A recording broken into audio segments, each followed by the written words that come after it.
When I was offered the opportunity to take a look at a £75 Note 10, well, I knew it'd be interesting. Either it would meet my expectations of being terrible and I could rail on it, or it would exceed my expectations and I'd have an interesting story to tell. But this isn't what I expected. Let me explain. But first, if you haven't already, consider subscribing for more videos like this one every Monday, Wednesday, and Friday. Now, don't get me wrong, this is a terrible phone. It's just absolutely awful. It exceeds my expectations in just how awful it is. But what surprised me is how it exceeded my expectations in how not awful some aspects are.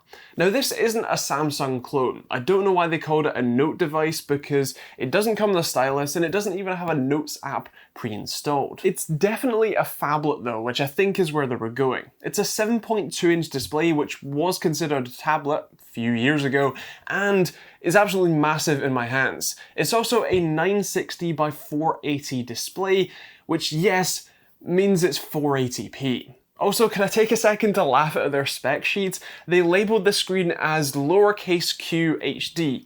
What does the Q stand for there? Quarter HD? It's hilarious. Anyway, point is that it's also an incredibly dim display, which means that viewing this outside, or perhaps you might even be able to see, or well, not see, with bright studio lighting, I can barely see the screen at all. Now, it uses a MediaTek 6737 core, which actually uses the now ancient ARM A53 design, which was launched in 2012. That's how old that design is. It's a quad core. This model has 2 gigs of RAM and has 16 gigs of built-in storage, with the option, thankfully, to add a microSD card for up to 64 gigs more. Now, having that little power available means that this doesn't run a full copy of Android, instead opting for the lightweight Android Go, which uses less RAM, processing power, and storage. And it does make it a bit more snappy, but not by much. Certain tasks can be relatively fluid, but even just scrolling around the home screen, opening the sort of app drawer, or even turning the screen on and off feel incredibly sluggish at times. Now, much to my surprise, the 480p display actually didn't bother me all that much. Obviously, I'm coming from a 1440p 90Hz display, and so going back to 480p 60 isn't great, but I also didn't notice all that readily. Even while watching things like YouTube videos in Plex, the screen wasn't a major issue for me, you know, minus the brightness, especially if I was outside or in bright lighting conditions. But overall, the clarity was better than I expected, and the colors weren't, again, as terrible as I would have expected either. What is terrible is the single bottom firing speaker. Yeah, it's absolutely awful. It doesn't use the earpiece speaker to balance out the sound. It sounds tinny, compressed, and at high enough volume levels is painful to the ears. At least you have a headphone jack though. The cameras, as you might expect, are tragic. The front-facing 5-megapixel unit can barely take a picture of your face, and when it does, good luck identifying that picture as you and not just a smooth smudge on film. It's not fantastic. The rear camera, and I say camera because the clip that you should be seeing on screen right now might make you think that there's 3, you know, maybe a telephoto, a standard, and a wide angle, right? Yeah, the bottom 2, those are fake. They're so fake that they actually put fake camera lenses in the body to make it look like they're real, which means that this isn't just a shell that, or a mold that might come with 3 cameras if you spend a bit more money. They just wanted to make it look more expensive and fancier, and so put in 2 fake camera lenses on top of the one absolutely terrible one that they do include. Now, while that's absolutely hilarious, what's more hilarious is the image quality. The camera is, like I said, absolutely tragic. Taking a look at some image samples here, especially the flower, the close-up flower picture I took, I've got my OnePlus 7T Pro in for comparison. And while it's easy for me to show you a picture from a £700 phone and a £70 one, and then laugh at the £70 one, here is a picture from my partner's Moto G7, which is a £120 phone. They are worlds apart. Now sure, the G7 is still terrible compared to the OnePlus, but it's a sizable difference and it's more than double the quality for roughly double the price. Now, battery life, as you might expect, is equally as tragic as the cameras.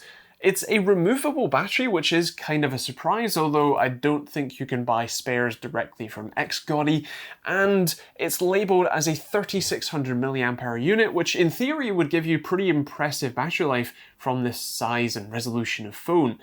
But instead you get 1 to 2 hours of screen on time, a standby time of 5 minutes. Realistically, if you leave it for more than a day, it will be dead, like 0% dead, and you'll have to use the anemic micro USB port to charge. And also, if you leave the display on while it's charging, it might not even actually take in charge because the screen uses that much power. Oh, and I actually measured the capacity of the battery. Instead of the 3600 mAh that the battery quotes, it's actually almost exactly half at 1800 mAh. My experience with this phone is mostly just me being shocked. Sometimes it's how absolutely awful it is, but sometimes it's how usable and actually kind of impressive, especially for its price point, it is. Now, it's not a good phone by any stretch of the imagination, but it's also not as bad as I thought it would be. But is it worth buying one? Well, I think there's a few niche use cases where maybe I could recommend this. If you're planning on picking up what is essentially just a glorified MP3 player with a touchscreen to plug into an old set of speakers or maybe even your car's aux jack and leaving it there just as an MP3 player, then maybe. If you're planning on using it as a phone that you can hand to your young kids, for example, to watch Paw Patrol or whatever's cool these days, and you know, not worry about them breaking your £1,000 iPhone, then again, maybe. But other than those relatively niche use cases, I don't think anyone should actually go and buy one of these. It is an absolutely terrible overall experience, despite the screen being not as bad as I thought it would be. And you know, for something like £100, £120, so not all that much more money, you do get a significantly better user experience, camera, and just general quality out of a phone like the Moto G7 or a lot of other cheaper phones. Even Alcatel makes some reasonable ones at that sort of price points. And so I'd much rather recommend those over this. But with that said, those are my thoughts, and I would love to hear yours in the comments down below. What do you think of this XGODY Note 10?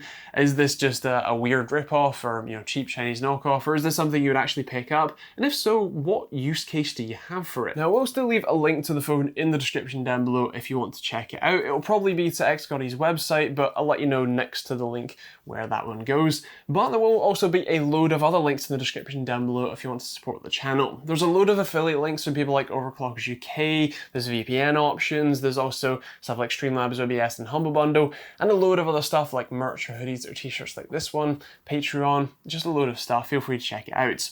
Otherwise, I will leave some other videos over there. I'll leave the OnePlus 7T Pro review if you want to check that one out, and a sort of best reviewer selection if you want to check that one out too. Otherwise, that is pretty much it. If you have any questions, do feel free to leave those in the comments down below, but otherwise, we'll see you all in the next video.